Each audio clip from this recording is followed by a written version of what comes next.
Right, so in this video we're going to be talking about the image, the picture-in-picture that you see right here. You are able to choose various, you can do wide, you can do square, you can do circle, you could even do like like an iPhone kind of thing.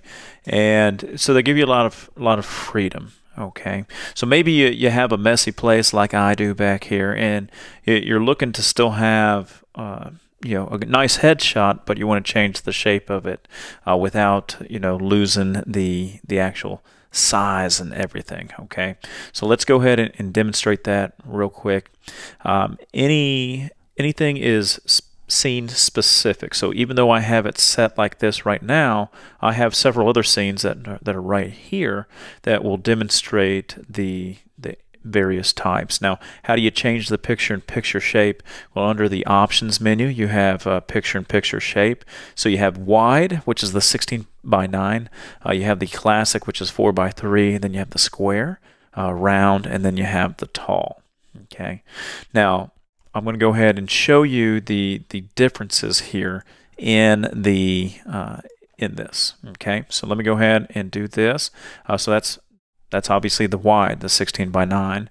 Here comes the 4 by 3. Okay, so you can sort of see that it's really shaving some of the sides off here, and you can somewhat see the mess that's behind me. A lot of that's gone because now I have more boxes here. Now, something that you will notice once we start getting a little more into like the circles and the 9 by 16, you may have to reposition yourself in the camera. Okay, so let me go ahead and go back to classic, and with this one here, now this is the square. You can sort of see that I'm not very centered in the camera, so I'm going to have to shift a little further to the right. Okay, now we have the circle, which is sort of like the square, but we shaved off the corners there.